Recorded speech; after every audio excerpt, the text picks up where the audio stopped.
Good afternoon, everyone. I'm Terry Jackson, the lead for our OSEP technology program, and I'd like to welcome everyone to today's webinar. Next slide, please. First, let me say that all attendees will be muted for the majority of the call. Second, if you have any questions for the speakers, please use the question icon on your GoToWebinar control panel to submit to the presenters. And third, a link to the closed captioning for this webinar is available in the chat. And a tip sheet for accessing closed captioning can be found under the Handouts tab on your control panel. We also will have a hand raising option. So at the end of today's presentation, when we open it up to the group, you can raise your hand. And if you have questions that you'd like to ask any of the presenters on today's call, just raise your hand. Click on the icon for raise your hand. Next slide, please.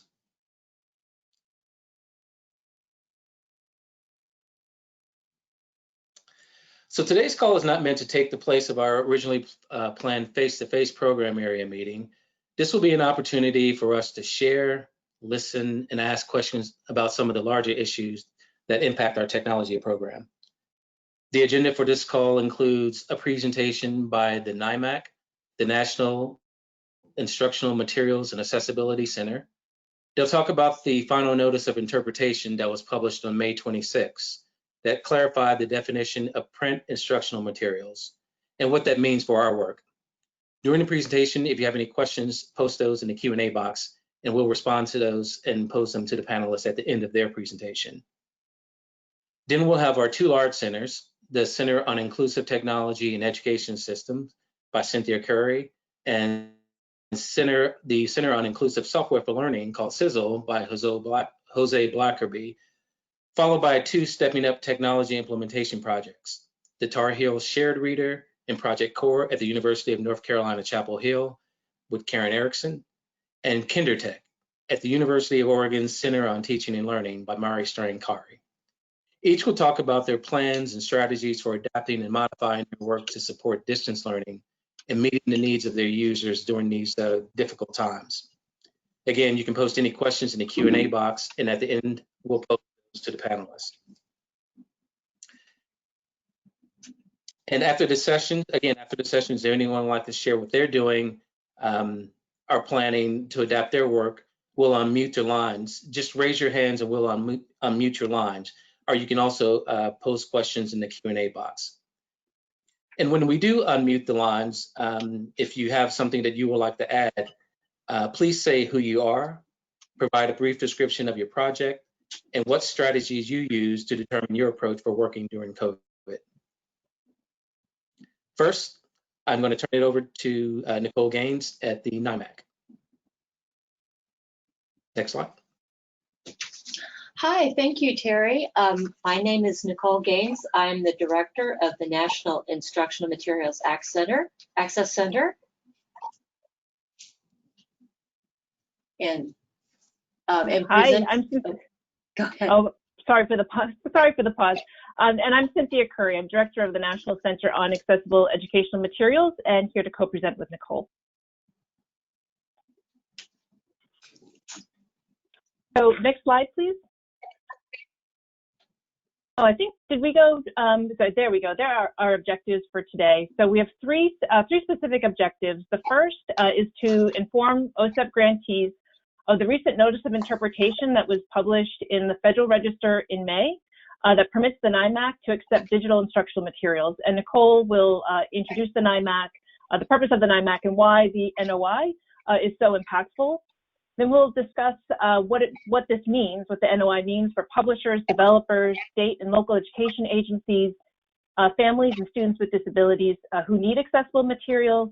And then we're looking forward to contributing to a wider discussion of these implications for teaching and learning. Next slide, please. So Nicole, do you want to talk about the NIMAC, and then I'll explain the AIM Center. Sounds great. Next slide, please. Okay, so the NIMAC, and I'll be actually going into a little bit more detail in a few moments on this, but In a nutshell, the National Instructional Materials Access Center is a project that was created by IDEA 2004 to serve as a national source file repository for K-12 textbooks and other instructional materials. So what we do is we receive digital files for student instructional materials from publishers and make these files available to states for use in producing accessible formats for use by students with print disabilities or visual impairments. Next slide. And the AIM Center, the National Center on Accessible Educational Materials, is a technical assistance center funded by OSEP to build the capacity of a wide range of stakeholders, states and school districts in K-12, higher education, workforce development agencies, families of students with disabilities, as well as EdTech developers and publishers, all around increasing both the availability and the use of high quality accessible materials and technologies that support learning opportunities for individuals with disabilities. So one of our primary missions as a TA center is to support the NIMAC spec and the NIMAC. We're happy to be here. Next slide. Great. So before we start talking in a little more detail about the notice of interpretation itself, I'd like to lay a bit of groundwork by talking and giving a little bit more background on the NIMAC project and how we work with states to support meeting the needs of students with disabilities. Next slide, please. So once again, the project itself came out of the IDEA 2004 legislation, and the goal of the National Repository is really to help states ensure that students have the timely delivery of accessible materials when they're not able to use the print materials being used by other students in the classroom. And so the way that we do this is by serving as a national repository of digital files that are used to produce accessible formats. We make these files available through a secure online system. And probably the most important technical thing to understand first about the files we receive is that we talk about them as source files, and what this really means is that they are intended to be used to produce accessible formats for use by students. So one important aspect of the way that we work with states is that these files are not distributed directly for schools for use in the classroom. They are distributed to folks who are involved in producing accessible formats, which then go to students. Next slide, please. So the way that we work with states, again, agencies and organizations are designated by states to download the files and produce accessible formats such as digital text, large print, Braille, digital audio for use by qualifying students. One other thing about the way that the NIMAC works is IDEA did not mandate that states work with the NIMAC. It was optional. However, all 50 states, as well as the eligible 6 territories or outlying areas, have opted into the NIMAC. So we do work with all 50 states. And to date, we have received over 63,000 textbook files from over 150 educational publishers. Perhaps even more important than that, over 40,300 files have been downloaded by authorized users of the repository for use in the production of one or more accessible formats for use by students. Next slide, please. So when it comes to the NIMAC's duties and responsibilities, and when it comes to the key definitions that frame its operations, that pretty much also comes from IDEA. And I just want to cover really quickly 4 definitions that are important in kind of getting a broad view of what the NIMAC does and how we actually work. And one of them, again, is the file format. This is another very long term. It's the National Instructional Materials Accessibility Standard, or NIMAS. And this is, again, that source file format that we receive. It's the only file format that we can receive, and it's a special format that's intended to be used to create those other formats. It's not PDF, it's not Word, it's not RTF, it's its own format. If you're super techie and you know what the DAISY standard is, or the DAISY specification, NIMAS is a subset of that, but if that doesn't mean anything to you, don't worry about it. The main thing is still just that it's a source file format that was designed to have a digital representation of printed textbooks so that accessible formats like Braille, large print, digital text could be produced when a student needed one of those formats. Another important thing about the way that the NIMAC works is that IDEA did not mandate that publishers submit any certain group of publications to the NIMAC. That power was placed entirely in the hands of the customers. And so the mechanism provided in IDEA for us to get files is the print book, adoption contract, or purchase agreement from the SEA or the LEA, between the customer and the publisher. Eligibility, that's another key definition for us. Students who receive materials produced from NIMAC are required to have an IEP, as indicating that they are served under the legislation, and also a qualifying disability, which means a print disability or visual impairment. And then finally, perhaps most important in terms of the discussion of the notice of interpretation, the scope of materials. The definition provided in IDEA 2004 for the materials appropriate for the NIMAC references printed textbooks and related printed core materials required for use by students in the classroom. There's a little more to it, but that's kind of it in a nutshell. So what we can kind of see already is that obviously back in 2004, we were in a different world. We were in a very print-dominated world. The educational landscape was quite a bit different from what we are seeing today and what we've been seeing in the last few years. Next slide, please. Okay, so now we're going to transition and talk about the notice of interpretation and how it fits in with serving students with disabilities. Next slide, please.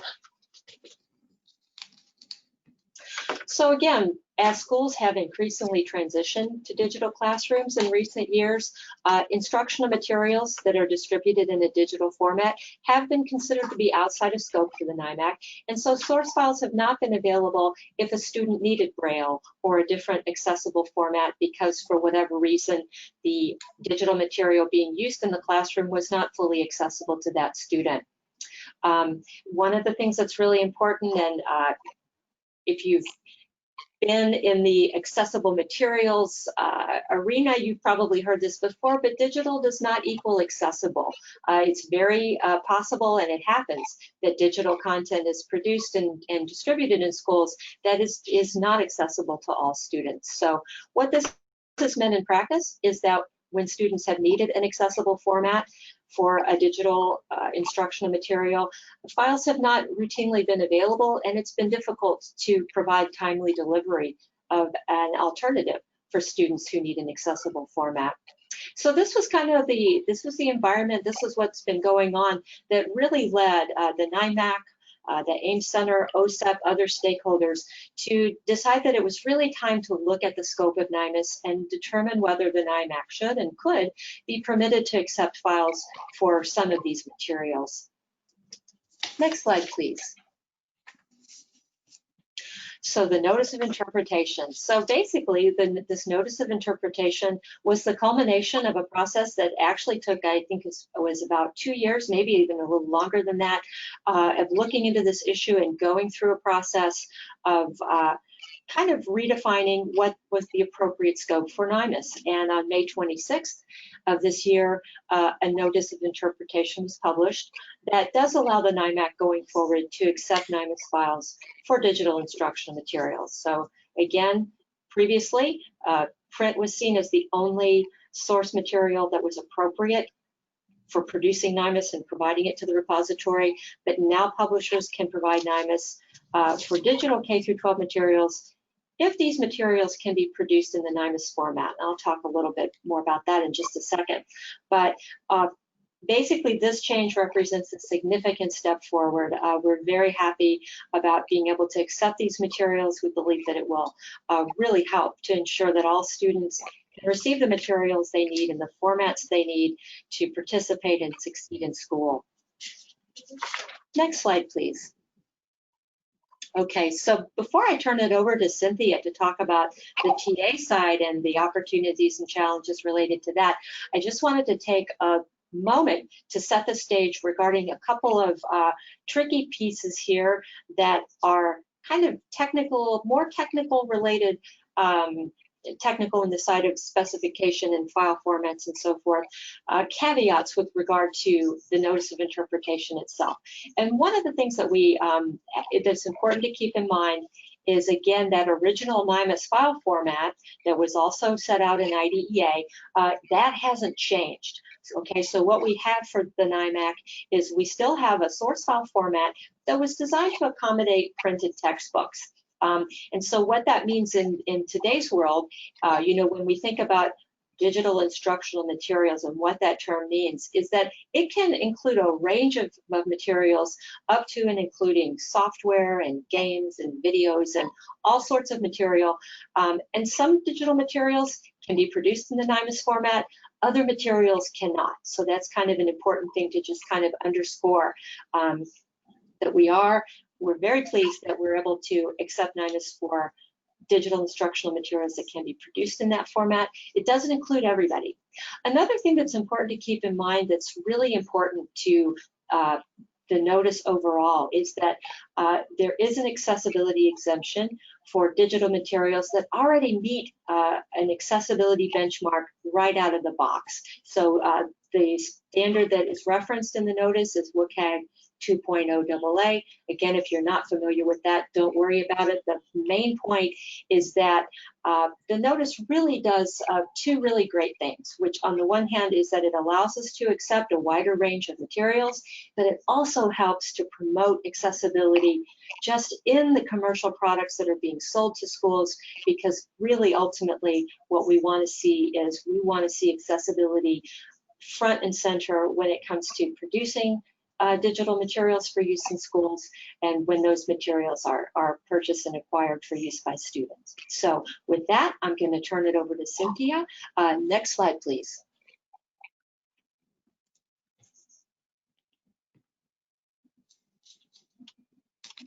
Thank you, Nicole. That really laid out both the opportunity and the challenge. So already I can imagine that you all are thinking ahead to technical assistance. How does a technical assistance like the National AIM Center help navigate? Because both there are two key, next slide please, there are two key stakeholder groups that we need to support. One is the producers, so those are the publishers and the ed tech developers who are required by states and districts upon request to submit NIMAC files to the NIMAC. So helping them navigate, what does this change mean? Since 2006, the NIMAC has been permitted to accept print materials, but not digital. So what does this opening up of digital materials mean for producers? And then the consumers. So these are the state and local education agencies that are the ones who require NIMAC files of publishers. There are the families that need to know what their children's rights are when it comes to NIMAC files and their IEPs.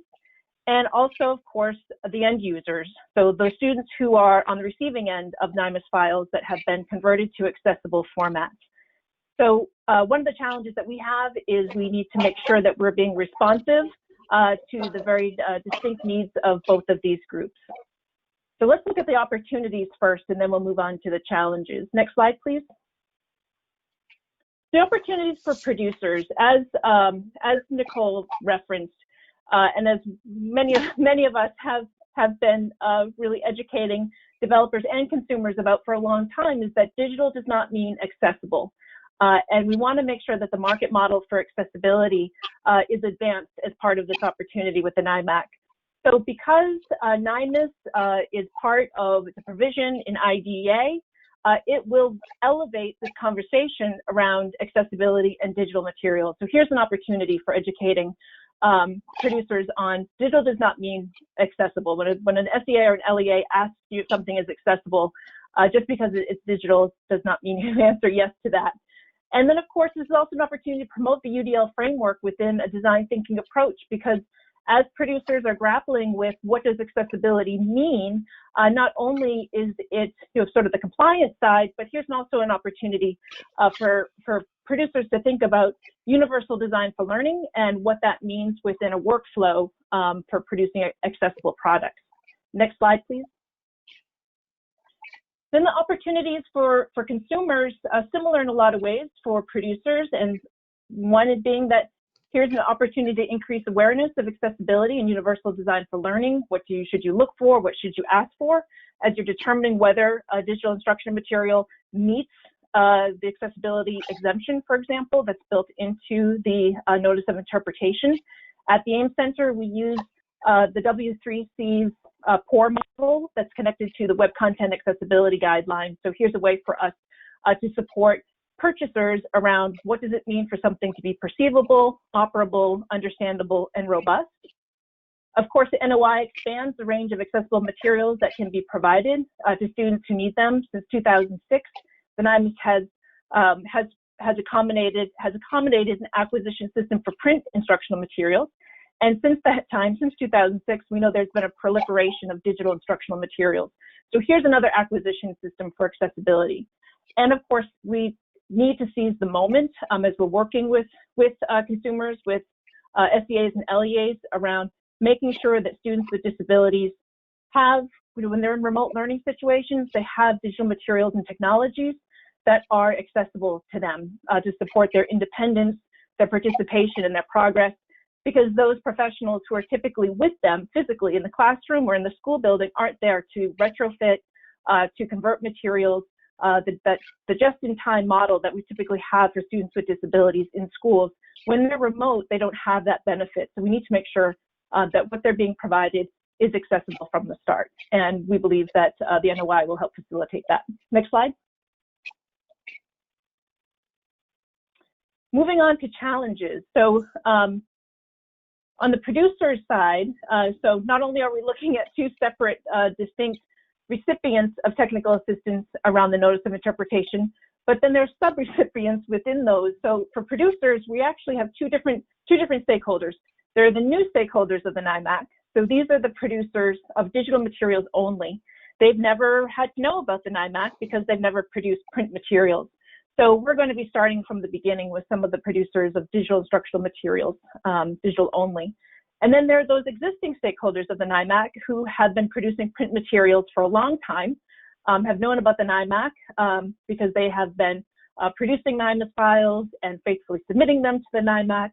But maybe they also produce digital instructional materials, and this will be new to them. How does this translate? How does the NIMAC for print? How does NIMAC spec for print? How does that translate over to digital instructional materials? And then, of course, we need to develop the resources to support creating NIMAC file sets. The AIM Center, for example, has exemplars, NIMAC exemplars, that help guide conversion vendors and publishers who convert their own files into NIMAC file sets. And we need to support what does the conversion of a NIMAC file that was born print versus born digital, what are the distinctions between those workflows, if any? Something that we'll be talking about with the producers and the conversion vendors themselves, what will be most helpful. Next slide, please. For consumers, the challenges will include establishing the requirements. As Nicole explained at the end of her section, determining what of a digital instructional material makes the NIMAC able to accommodate it needs to be determined, because the NIMAC spec is really designed around print materials, the book metaphor with table of contents, page numbers, static images, all of those pieces that we associate with a print textbook, for example. When it comes to a digital instructional material, in some cases that's going to translate very seamlessly. That's the book metaphor of a digital textbook versus a print textbook. But in some cases, it's going to be more complex than that. So helping consumers understand what is it that they can require of publishers is something that we are going to need to work out. And then communicating those requirements.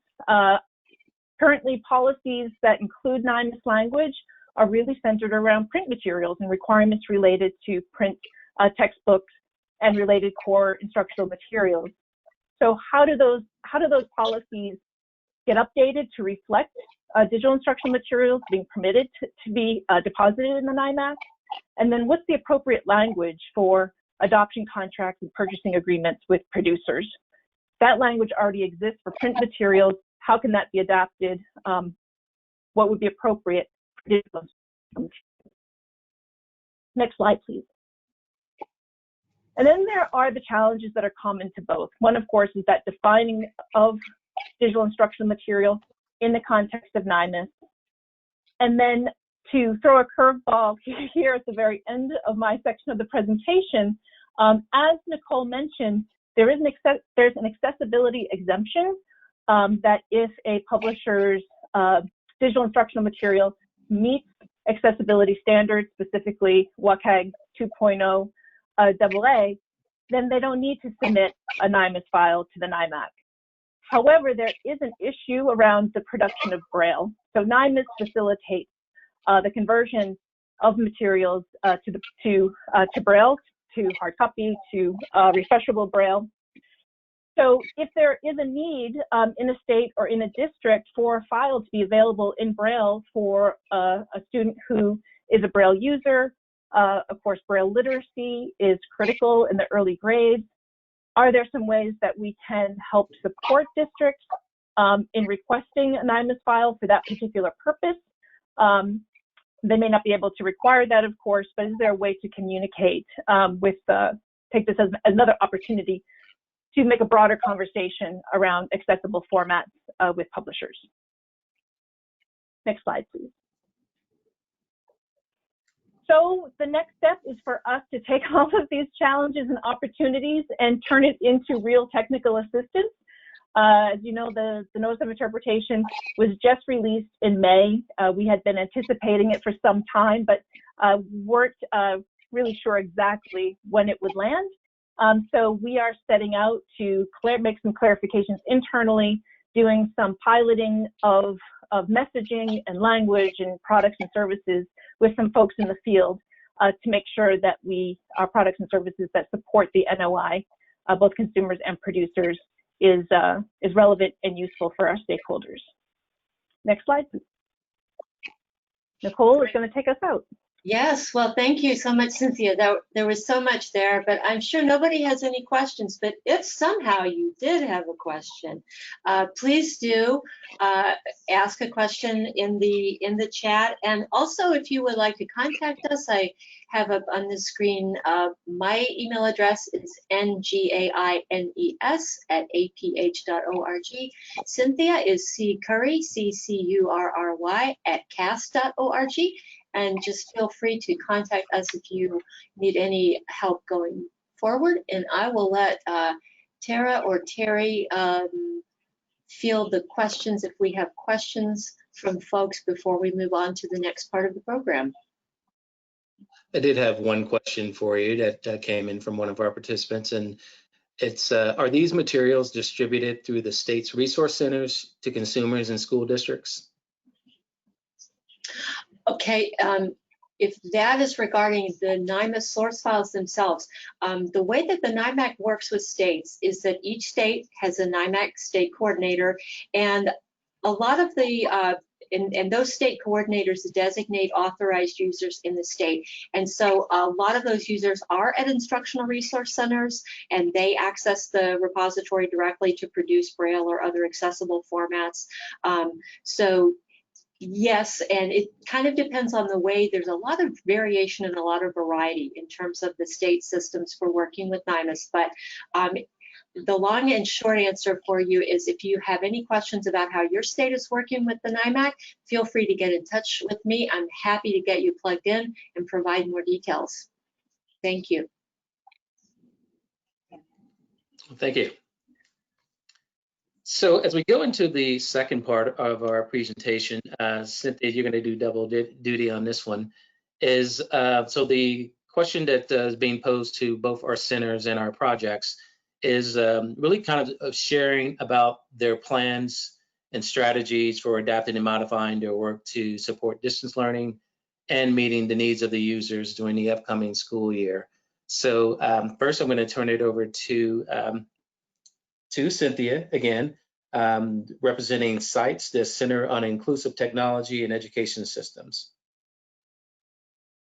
Great, thanks, Terry. And there are, I know that my colleagues at the Center on Inclusive Technology and Education Systems, or CITES, they're listening, so please add to the chat. I'm going to just speak briefly about what the SITES project does, its goals, and the impact, which was, we were very close to we had front row seats at SITES because we work specifically with school districts.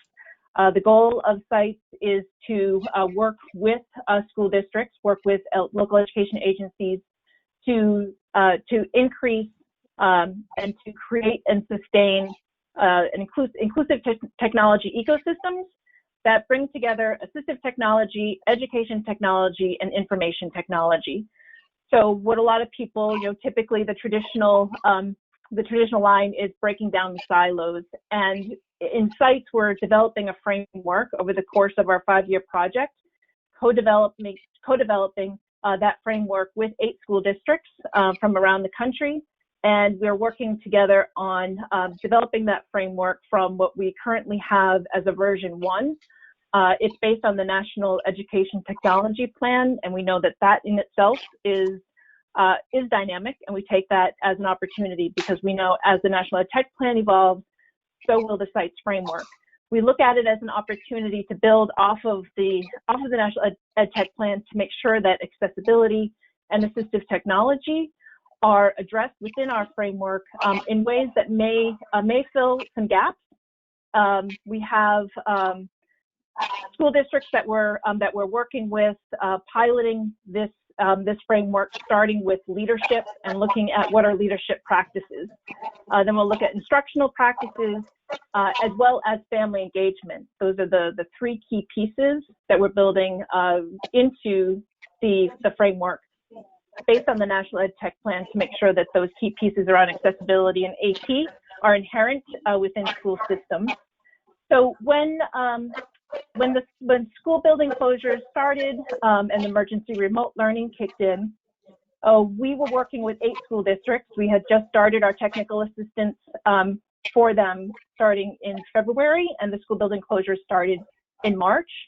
So we took this as an opportunity to both support our targeted TA group, that's our framework development districts, as well as to provide universal TA, knowing that the lens of SITES really is necessary in order for school districts to cope and be able to navigate the emergency remote learning situation. So we honed in on a framework of 4 C's: communication, collaboration, coordination, and continuity of special education services in a way that helped guide districts in identifying roles and responsibilities, strengthening communication, opening up, connecting dots across the coordination of personnel in the system. And we delivered a series of universal TA webinars based on that topic, and brought in some of the personnel that work in some of the knowledge development districts that our project has been using, that has been informing the development of the SITES framework. We also have been supporting the framework development districts through bringing them together more frequently than we had been. So we had initiated targeted TA. We had provided products and services for them to start to implement. We paused that in order to make sure that we were meeting their needs in the moment. Some of the districts continue to make progress.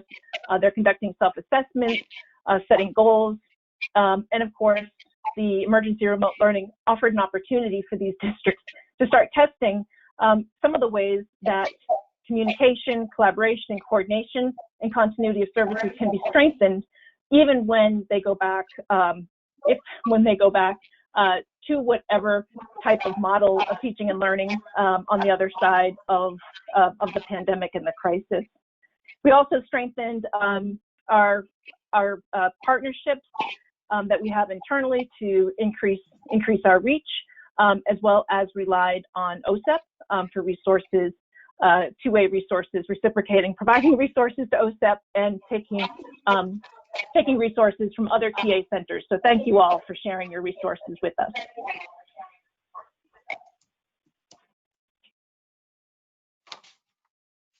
Thank you, Terry.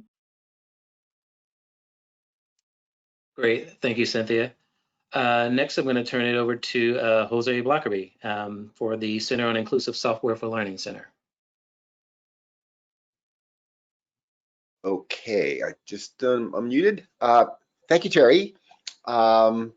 So my name is Jose Blackerby, as Terry mentioned, and I am part of a talented team at CAST that is working on an OSEP center called the Center for Inclusive Software for Learning, or affectionately known as CISL, CISL.cast.org.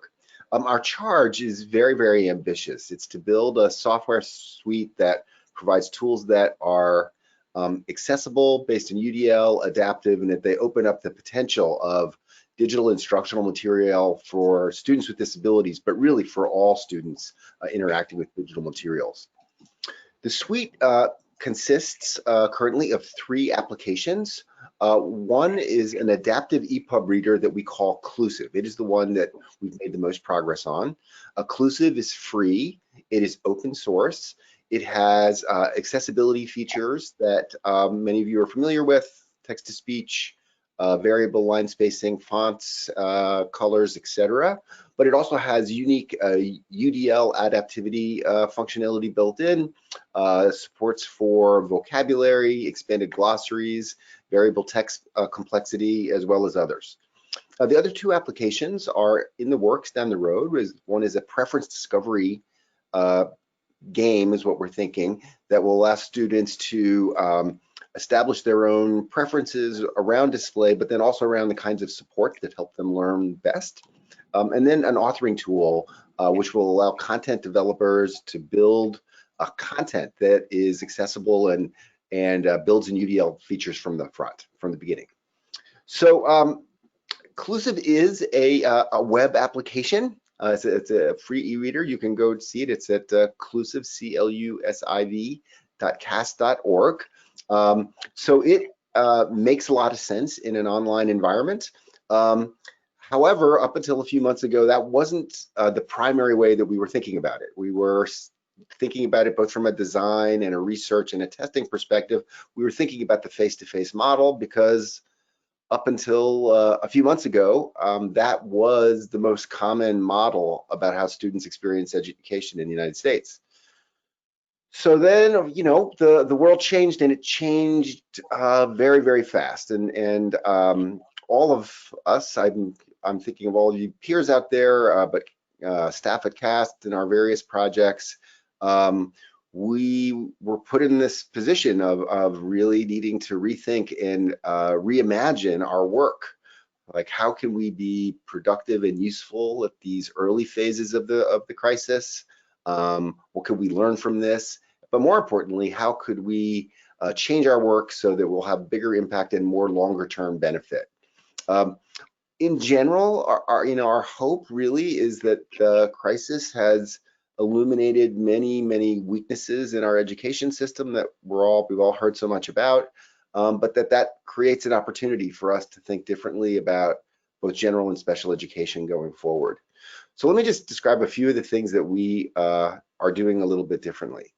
So the first thing is that because so many students and teachers and parents are now engaged in online education, and likely many of them will be going through the next school year, having access to open source, EPUB, accessible readers seems like it could be a benefit to many, many students, teachers, and parents. So we made a choice to actually refocus our activities such that Clusive would become available to a much wider population earlier than we had originally thought. Now, as I mentioned, because Clusive is a web app, the shift from thinking about it from in the face-to-face environment to the remote, hybrid, or virtual models is really a change of focus more than a substantive change. So the third thing that we had to think about is if we're interested in having impact in providing access to the large population of students and teachers and parents who need these kinds of supports, we're going to need to be able to think about the features, some features are going to be more important now than they would have been earlier. So for example, we have to think hard now about classroom accounts and user accounts and content libraries and private libraries versus public libraries. And so that means there are some other things which we are deprioritizing for the moment, not that they're not important, but things like adaptivity and some other things that we've been working a lot on are things we're going to be doing a little bit less so that we can move down the road of getting inclusive out there sooner. We also realized that we were going to need to create some onboarding materials such that teachers would be able to get to the application and get content and use it easily. And we've started building videos and other materials to support that. The fifth thing is that in order for inclusive to be useful, it's going to need to work with content that is used in schools, valued in schools, needed by schools. So in response to that, we've developed a number of strategies. So the first one is that we have authored additional content with within our own project team, and that content is OER content, but what it does is it highlights the unique features of inclusive, such as level text and affective responses and other things like that. So that creates a library of things that teachers could look at, educators could look at, parents could look at to see what's possible. We also recognize that teachers in schools already have their own content. They already have curricula that they use. And so we need to support the ability of teachers to upload their own content. So that is something that we're working on this summer. And then finally, on the content front, we also know that we need to connect to other content locations where people get content, such as OER Commons, who is an organization we have a close relationship with. And we're talking about ways of having inclusive functionality connect to OER Commons in a more direct way, and also having users with inclusive be able to search for resources within OER Commons. But we recognize that's just a beginning. We also are reaching out to other not-for-profit and for-profit content and technology companies and organizations to see where there are opportunities for us to collaborate and collectively make a difference in this new reality. In addition to the technology work, we also have design work and research work that we are committed to doing. The design work has transitioned pretty well, actually, to an online model. It's required some modifications of procedures and protocols and so on, but it has gone pretty well. For the fall beta test, we were planning to work with a number of schools and teachers, and we had been assuming face-to-face instruction. That is unclear at this point about the degree to which that will be able to take place. And so we are thinking about this flexibly, reaching out to our school partners and trying to meet them where their needs are. We don't want to provide and ask another thing. We want to actually be providing a partnership that actually provides some value and serves the needs that they face. So we are reaching out to more schools than we had originally. We have contacts in a variety of places around the country. So that is a moving target. I think all of this is a moving target in some way. But we are committed to doing everything we can to have Sizzle be productive and useful in the COVID era. That's it. Any questions?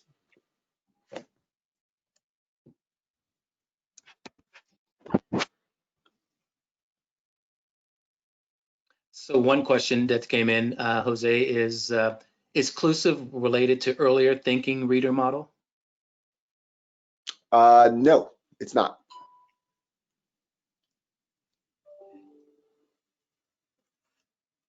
Inclusive is a reader that is largely informed by universal design for learning, and and it's in some sense it's pedagogy agnostic to some degree.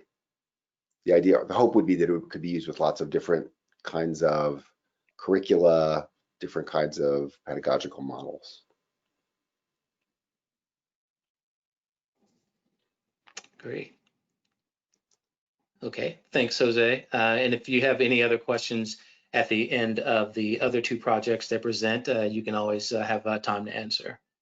So next, I'm going to turn it over to Karen Erickson, and who will go first with who is the project director and principal investigator for Tar Heel Share Reader in Project Core. Both Karen and Mari's projects are stepping up technology implementation projects that are worked directly in the school settings. So you may hear a little bit different perspective from their projects, which are smaller than the other two centers. Karen? Hi, so this is Karen Erickson. I am representing two projects, and just to clarify, so Project Core is now finished, and so I'm focusing on the next step of that project, which is called Building Bridges. And essentially, Project Core was successful enough as an approach to be building early emergent symbolic communication and literacy skills that there was a need for us to now take that and expand on the technology and the evidence-based practices in order to help students who are now early conventional readers, writers, and communicators be able to continue to make meaningful progress from year to year. So the focus of both of our projects, Tar Heel Shared Reader, and Claire Greer is the co-PI, and she's on the line. Claire, please feel free to add in comments in the chat if you want to say more things. In Tar Heel Shared Reader, it is a shared reading intervention, and we're focusing on students with the most complex disabilities. So the group of students who have significant cognitive disabilities participate in alternate assessment based on alternate achievement standards, and are either very beginning readers who might be able to read words but lack comprehension, or they're students who don't have any interest or lack engagement when people try to read with them. The Building Bridges project, Lori Geist is the co-PI, and she's also on the phone on this call today. That's the project that has a 3rd through 5th grade ELA standards aligned instruction, trying to help the students who originally got started through Project Core, or at least that population of children, be able to make progress into more conventional reading and writing. This spring was a really interesting time for us. I feel like we're really lucky on both of those projects given the timeline of where we are. So in Tar Heel Shared Reader, we are in right now starting our 2nd year with our pilot sites. So we were fortunate enough to be able to spend most of this year building relationships and doing professional development and getting our pilot sites up and running and feeling really good about the outcomes that they were achieving through Tar Heel Shared Reader. So as June rolled around and it became clear that there was a good likelihood that the schools, even if they did go back, were not going to allow researchers in to be able to collect data, we were able to start working right away with our established school partners and have a really good plan in place to be able to use at different sites, either Zoom or Teams, in order to manage our ongoing communication. We already had been using Qualtrics for almost all of our data collection, and so that was fairly easy for us to shift into an online distance mode. And we also already, even though we did live observations, we also did video recorded observations because most of the children in the Tar Heel Shared Reader study don't use speech to communicate. And so we needed to be able to capture videos to do more careful analysis of interaction and engagement during shared reading. And so we that will continue. We'll just be gathering video. If the schools end up doing training remote, we'll be gathering our videos, literally taking a video while they're Zooming with their students. They'll be sharing their screen and sharing the Tar Heel Shared Reader interface. And so we're going to be able to move forward. Some of our teachers will do one-on-one shared reading. Some of our teachers will use Tar Heel Shared Reader to do small group remote. And if any of our sites end up having hybrids, which it looks like a couple of them will, they are very likely to be doing some shared reading using the Tar Heel Shared Reading interface with books when they're live, and then be able to have parents and other adults use that same shared reading book and experience when the students are remote. So that the timing of that has been really critical for us to be able to start working right away in the spring with our sites. Project Core and then Building Bridges, which Project Core has just ended. Building Bridges is the next step of that. Has been pretty amazing what happened as schools closed down this spring. So our professional development modules, which already had a usage rate of almost 200 completions a week, which with this population was something we were really celebrating. We've had more than 1,000% increase in the usage of the professional development. That gives us this direct access to the next group of people that we're engaging in the Building Bridges project. Building Bridges, we feel fortunate also about the place that we are. We are just starting with our first development sites. And those of you who aren't familiar with the Stepping Up grants, the way they work is in the first 2 years, you work very closely with development sites. And then in the next 2 years, you pilot from a little bit of a distance. And in the final year, you disseminate with a larger number of sites. So the development sites are intended to be very hands-on and interactive. We're working with new schools and new students and new teachers, but our team of coaches and the facilitators that we're working with on Building Bridges are familiar to us. And they know about Stepping Up projects and how they work, and they're very excited about this and have really been champions of helping us have a plan in place. We will deliver all of our, well, first we're doing recruitment, and we're doing that remote with live webinars for parents and teachers, and then we'll record those so that people can watch them asynchronously also. And then we're built into the plan for this year to be doing our professional development online using Zoom looks like what we're going to be using for that.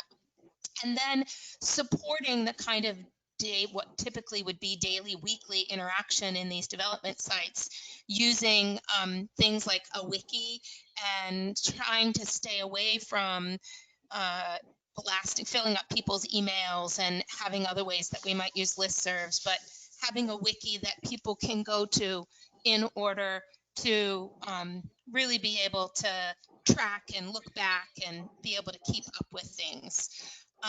And we'll be doing classroom observations if they're in schools. The coaches that we're working with will be video and live streaming on occasion. And if they're remote and online, we'll be lurking into their online formats and or getting videos that they record from those sessions throughout that time. So it's been a really interesting time. In some ways, it's been super exciting. The focus of the children that we work with, there were all kinds of newspaper articles and lots of press about how this particular group of students were being left behind. But we are feeling like we have some solutions that are actually allowing teachers to have a vision of what remote and online learning might look like for this group, and ways that we can be supporting families and other caregivers who are really overwhelmed with this group of children in a way that I think most families are, and then it's exponential. So we're excited about what comes next.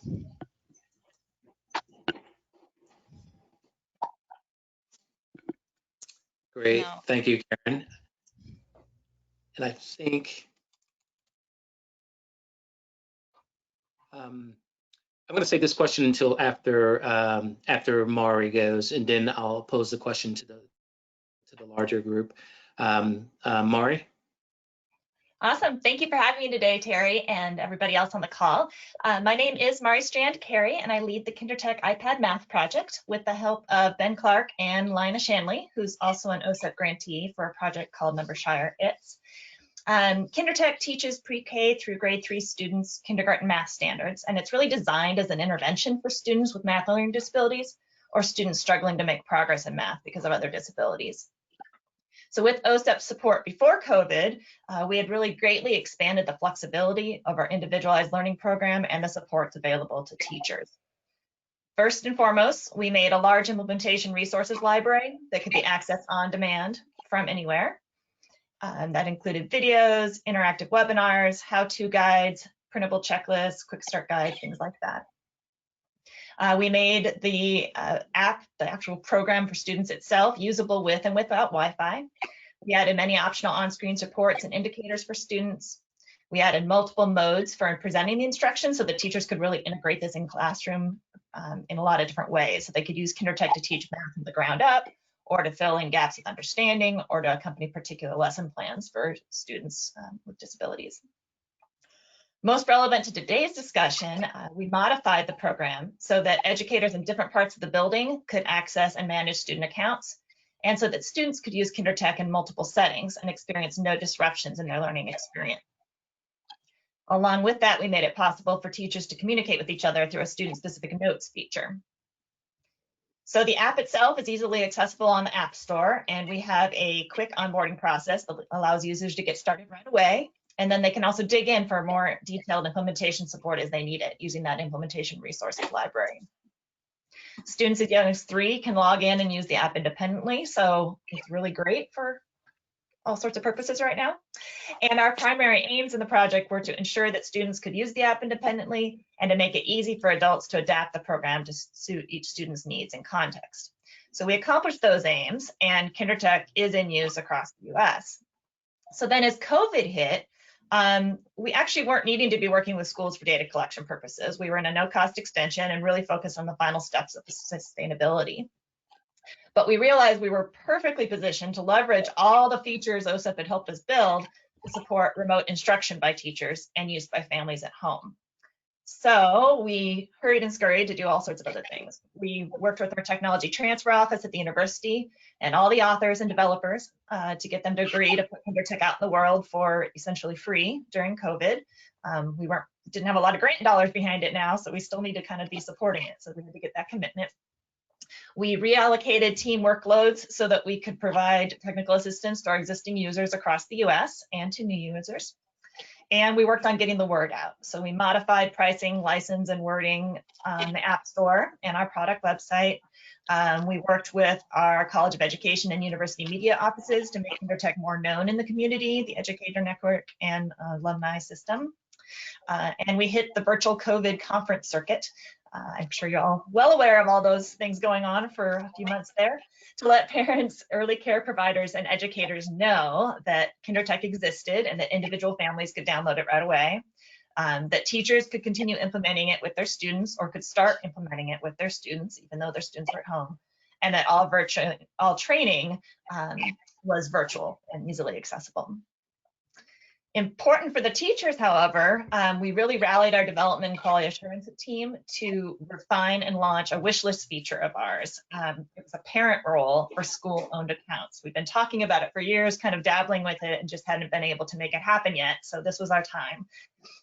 This feature made it possible for teachers to invite parents to access the KinderTech data dashboard, manage users, all of that, and to more importantly, allow their kids to use the classroom accounts at home. We also had to think about privacy and access in slightly different ways than we did when kids were sitting in the classroom. And so then we asked some of our existing users to help with us test this feature before it was officially launched. At the same time, our team was quickly developing new implementation resources to help teachers set up these school-to-home accounts, to help them tell parents about the system and give parents the download and log information they needed. And to get pre-K through grade 1 students engaged in math for at least a few minutes each day so their families could have a moment to breathe. Some of our existing users and some new users set up these accounts, and some of those kids are continuing to use KinderTech over the summer. But for those families without iPads, we also made printable versions of some KinderTech activities and developed some new activities so that kids could engage with KinderTech resources at least a little bit, even if they didn't have access to iPads and the iPad learning. Now, as we finish our no-cost extension in the next few months, we're continuing to support our users and help get KinderTech into even more students' hands, families' homes, and teachers' classrooms so that students with disabilities have access to evidence-based math instruction. We're also continuing our focus on sustainability. So we're deciding when to start charging more appropriately for KinderTech access. And we're putting the finishing touches on the system to charge for and activate new classroom licenses and onboard users with minimal staff time. And we have a lot of open resources, but the technology itself has to continue to be supported. We're also in the loop with another OSEP funded project, which I mentioned earlier, Number Shire ITS, that is also finding success with having students use it at home during COVID. And they made a lot of the same moves we did as we facilitated teachers' use in a very short bit of time. So it's really exciting to see our work out there in the real world, meeting the needs of educators, families, and students. And we are looking forward to whatever comes next in this COVID adventure. Thanks, Terry. Great, thanks, Mari. So I had someone pose the question, and this is really to any one of you can answer this question. And it's about the outreach efforts. And the question is, will the department work with you, and they gave Project Core as an example, to reach out to schools and states? Also, what's your strategy to help families with language barriers engage better in remote learning? We're seeing so many families with English language difficulties have become even more marginalized during the COVID school closures. Well, this is Karen Erickson. I can talk first about Project Core, and the department has been pretty fantastic, particularly in OSEP. Through Project Core, we're doing some partnership work with APH and trying to get some 3D printed, actually they're going to be injected, but some tactual symbols that we're using with students who are blind and have significant vision loss. We have been connected through OSEP with the NCDB and are working throughout this past year in a community of practice around supporting early communication intervention for students who are deafblind. And I feel like the department this spring, when there was a reach out for examples of ways that our projects might be able to support families who were suddenly in this remote and at home instructional piece, were really helpful in being able to put out there links to the resources and materials that we had created specifically for that purpose.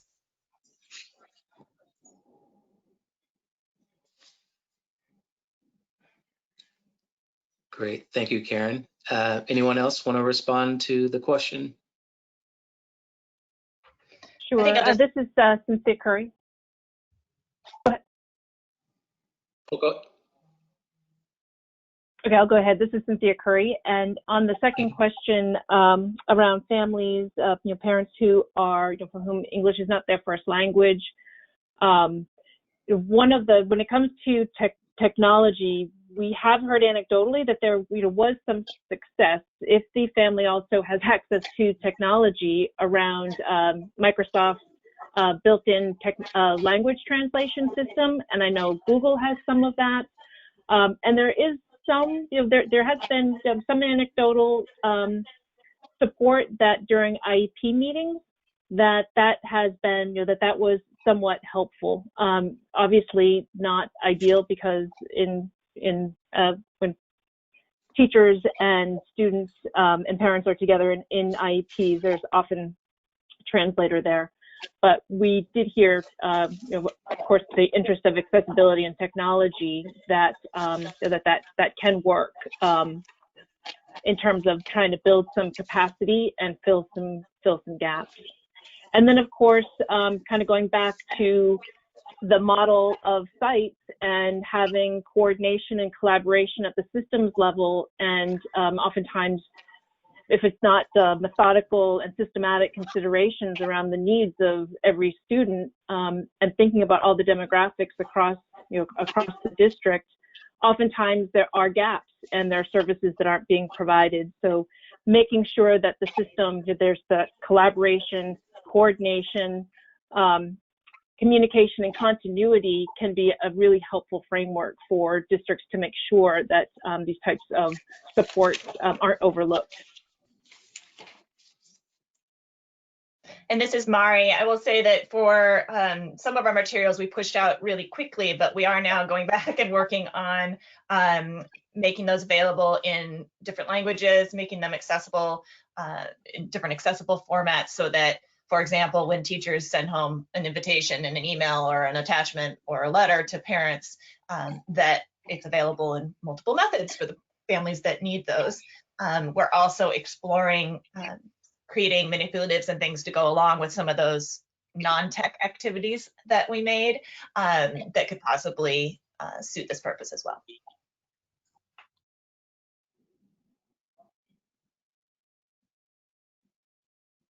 And then Great. this is Karen. Thank you.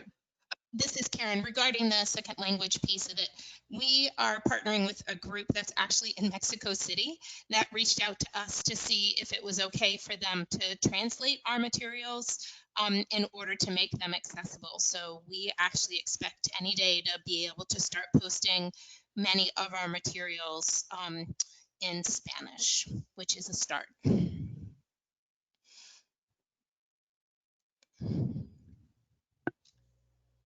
Great. Thank you, Karen. Another question, and this is specific to you, Mari. There were two. One is KinderTech app found in Play Store, in the Play Store, or is it online? Is it an online download? I think both of those, the answer is actually no. It's in the Apple App Store, so it's only running on iPads. And so our other resources and things are available through our website, but the app itself is an iPad app, so it's downloaded through the App Store. And then that, so follow up to their next question. I'm sorry, can you repeat that again? We would be more than happy to make it available on other platforms if anybody knows of a funder just ready to hand us money. Okay, thanks, Mari. Another question that came in is like, do we have access to APH for 3D printing for our projects? How do we get in touch with them? And I believe this is from one of the Stepping Up projects. I think this will be Cynthia or Nicole. Hi, this is Nicole. I'm not associated with that part of APH, but if you can get in touch with me at my direct email address, I'd be more than happy to find out who the point person at APH would be regarding that service. And then this is Karen Erickson, and I just want to clarify that we actually are doing our own 3D printing. We are partnering with APH in order to have this become a product that is available through the state quota funds list in order to meet a pretty significant need among students with the most complex multiple disabilities, including deaf blindness. If you need to access 3D printing for your project, I would recommend going to local community colleges, and we've had a ton of success with local libraries. That public libraries have been doing 3D printing for our projects at a cost of 25 cents an ounce, which is outstanding. You can't come close to meeting that. So certainly following up with APH makes sense, but I just wanted to make sure that I hadn't suggested that they were doing on-demand 3D printing for us. Great, thank you for that clarification.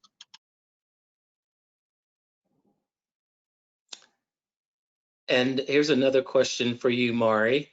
Someone's asking, we'd love to have KinderTech share more about their plans to move to a 4-pay system and sustainability during our next project call. Obviously, that request goes beyond this webinar, but wanted to toss that out there as a request to OSEP for a future call. Duly noted. Indeed. And there's another question for you. Are any of the KinderTech materials free to public? All the implementation resources and all the like the printables and things that we've been making for use during COVID are on the website. And so those can be just accessed through our implementation library. They're kind of added as staff has the time. So I'm not sure how much of the newest stuff is up there, but it's hopefully getting up there on a daily basis. And then the actual KinderTech app Pro, the classroom version that's hosted right now, that is free. So people who contact us soon can still get that for free. We're supporting that through just our existing project staff. And then the basic app that just requires the iPad, it doesn't need the hosting, that is just 99 cents. So it's almost free, and that could just be done on the App Store. So if you are interested in having a classroom use the Pro version, you just need to reach out to us and we'll get you set up. And if you want to just use it at home with your kids, you can just download it yourself from the App Store. And we'll make sure that your contact information is in the follow-up notes. Great. And the same is true of the Numbershire stuff. So if people are interested in learning about that project, it's also early math, just a different way of doing things. There's also very free and cheap ways to do it through them.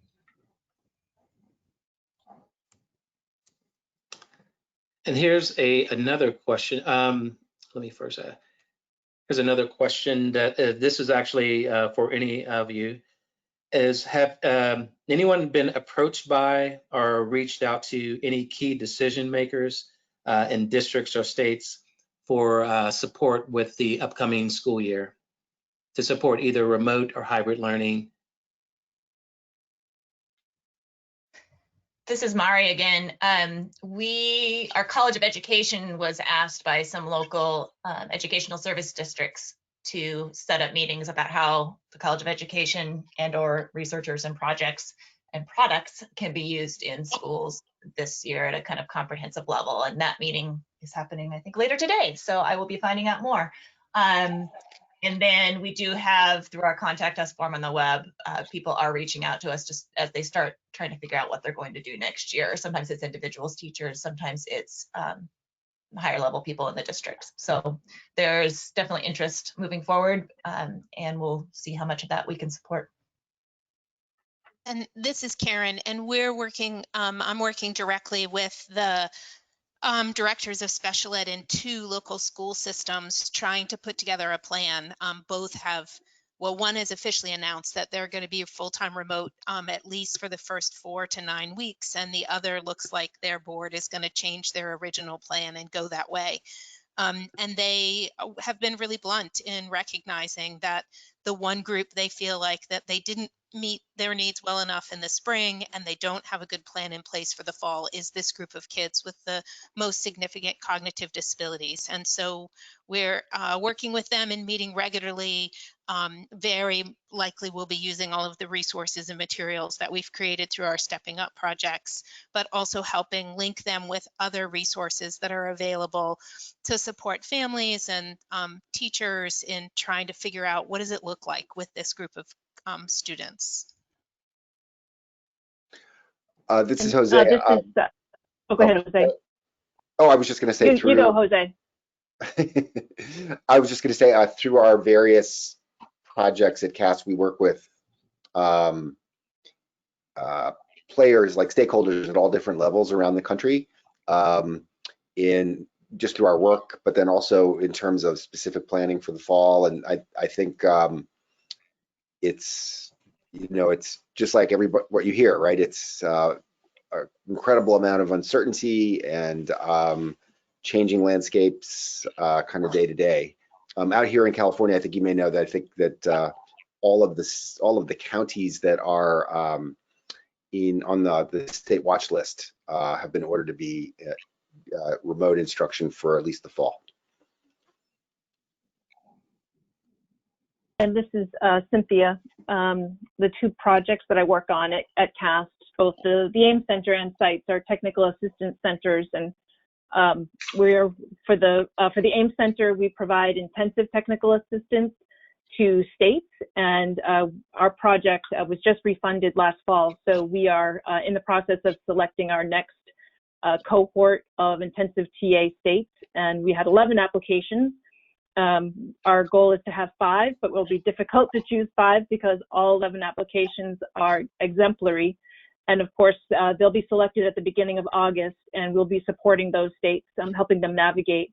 The goal of that cohort is to improve the provision, strengthen systems for providing accessible materials and technologies to students who need them, regardless of the teaching and learning model. So regardless of students are remote, whether they're in the classroom or they're in a hybrid situation. And then SITES, as I described, is a TA center for school districts. We provide targeted TA to 8 school districts across the country, 2 in California, where Jose was just describing the situation. And we are working with them closely. We have been navigating the crisis and the uncertainty, fluidity of the situation since last March, and will continue to do so. Again, the goal of SITES is to strengthen systems for creating and supporting inclusive technology ecosystems across assistive technology, education technology, and information technology. And of course, that is essential and so critical and so timely as school districts are very, they're all across learning and teaching environments, and accessibility for students with disabilities is essential across all of them, and they will be obviously in flux for the coming months. So we will be working with those districts to help navigate, and of course learning a lot ourselves in the process. Thank you. So we have about 13 minutes left, and I just want to open it up so to the participants. If you have want to add to the conversation about what you're doing with your specific projects around supporting distance learning or meeting the needs of your users this upcoming school year, if you can just hit on the raise your hand button, and then we'll unmute your line. And when you do, if you do have a question, or if you want to add something you wanted to say, please say who you are, provide a brief description of your project, and what strategies you're using to determine your approach for working during COVID.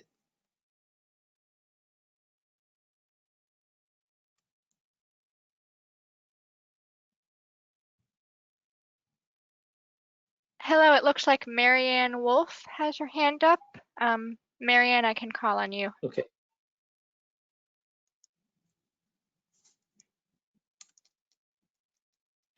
It looks like you're also self-muted.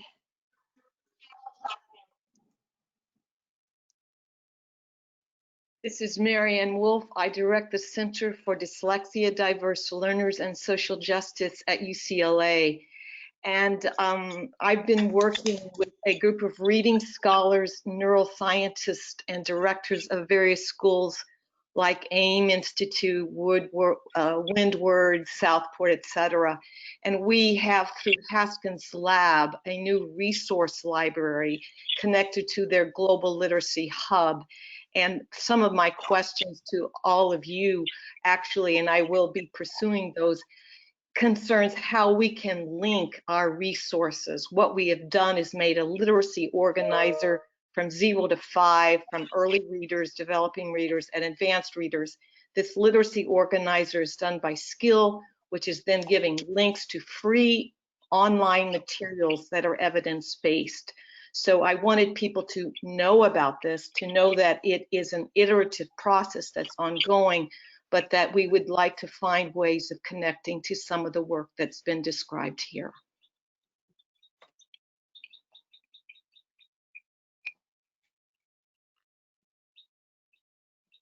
Great, thanks, Marianne. And if you want to send me your email, I will make sure that we can make some connections for you through our projects. This is Terry talking. Thanks very much. And that's, again, through the Haskins Lab Yale Center, or the what's called the Resource Library. Resource. Great, thank you. Anyone else have a? something they would like to add? It looks like we have a hand up from Christina Sudeth. Okay. I can unmute you now. It looks like you are also self-muted. Hi there, this is Christina with Step Up AT at University of Miami. And I just wanted to add, we're doing a lot of similar things. Our coaching program, so Step Up AT is a coaching program for early childhood educators, specifically on how to use and integrate assistive technology in the early childhood classroom. And the modifications that we're making, and things are still up in the air as far as our partner schools in the fall as to whether they will be in person or online or hybrid. So we are just preparing for all the options and modifying our coaching guidebook so that it could include resources for teachers in the classroom, teachers in virtual learning settings, and then also how to better support parents in that setting. So one of the benefits, I guess, is the teacher and parent partnership has the opportunity to be strengthened out of necessity in this environment. And so being able to support teachers in coaching parents even how to support their child using assistive technology is what we're now integrating into our system.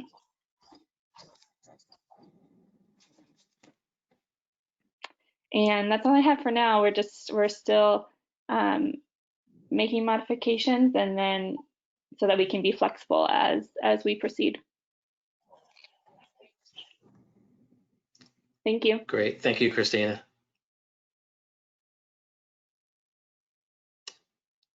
Anyone else have something they'd like to share? There's a hand from Megan.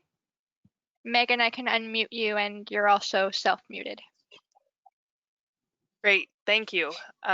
Hi, this is Megan Vinn, and I'm from the STEM Innovation for Inclusion and Early Education Center, or STEMI. And we really focus on supporting young children with disabilities in engaging in early STEM experiences, birth to 5.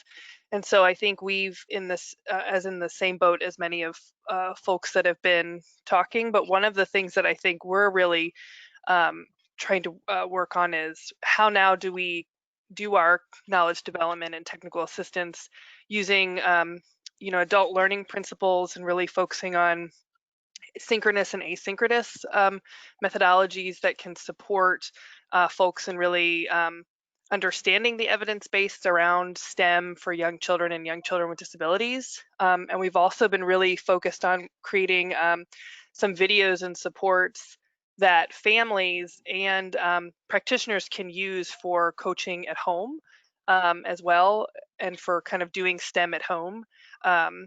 So we've done some work with STEM and dialogic reading, and those are things we can put in the chat as well. But I think a lot of our kind of, I don't know if rethinking is the right word, but a lot of our kind of focus right now is figuring out for the fall, as we're working with some of our programs, we call them incubator programs, to try out and learn from them and to observe. That's going to look really different in the fall, like I'm sure it will for many of the groups that have spoken. And so we've been kind of working with, kind of realizing and working really hard to build relationships with programs so that as we're doing virtual work with them, that it's easier to do that virtual work.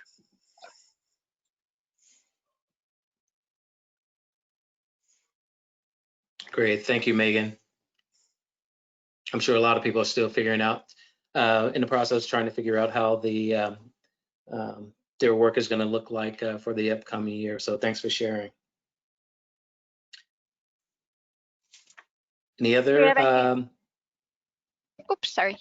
We have another hand up from Lisa. I can unmute you, Lisa, and you're also self-muted. Okay, there, I got it off. Hi, everyone. It's Lisa from the Diagram Center. We can't all be in person, but it's good to hear so many great voices. Just wanted to make sure that everybody who is working with schools and parents for that matter, if they're older children, like middle, high school, are struggling with math, OSEP has funded the Diagram Center, and under that, we have a product called Math Share. It's free for all, it's free for everyone. And it's great for those who are in algebra and, you know, kind of those middle grades, to be able to do their work remotely and be able to show their teacher how they're actually making the choices they're making. So rather than just give an answer and have the teacher go, oh, they know it or they don't, Math Share allows them to have the ability to describe why they made the choices they did, so that a teacher can actually see how a child is progressing or maybe where they're making mistakes, and be able to personalize the learning. And so we really feel that this will be really important, especially with some of the hybrid options or even just the total remote options, because teachers won't be in the classroom with them, but they will be able to see how they're learning. So if anyone's interested, that's mathshare.benetech.org, or you can just reach out to Lisa W at benetech.org, and I'm happy to help you out with that. So the more you guys can pass it on, the more we'd love to see people using it this fall.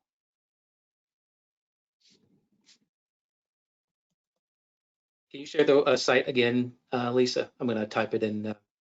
Sure. Actually, Terry, it's Mathshare, MATHSHARE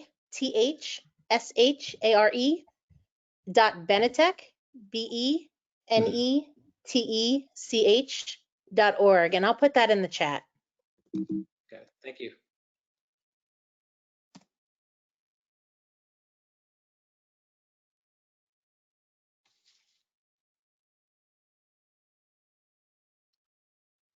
So if no more hands are going up, I just want to close out by providing a few reminders.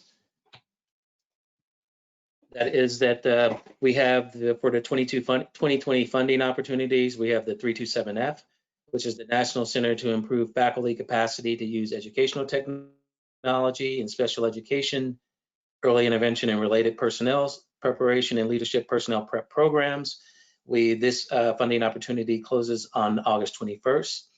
And we also have the Stepping Up Technology Implementation, which has 2 absolute priorities this year.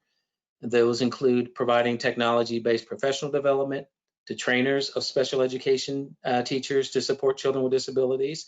We plan on funding 3 of those, and improving the second priority, absolute priority, is improving social skill development for students with disabilities through the use of socially assistive robotics. And we plan to fund 2 of those, and that link is included in the PowerPoint. I'd like to thank everyone who contributed to this. Also like to thank everyone who contributed to the COVID-19 continuity of learning resources that can be found on the National Center for Systemic Improvement and the Early Childhood Technical Assistance Center.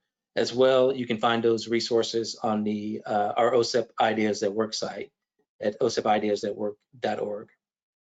And also, just as a last reminder, we have our 3rd OSEP webinar on Tuesday, August 4th from 2 to 3:30. This will be the webinar will be focused on resources and practices to support back to school and continuity of learning during COVID. And I want to thank our presenters today and everyone for participating on the call. Thanks, everyone. Thank you, Terry. Thanks. Thanks, Terry. Welcome. Thanks all.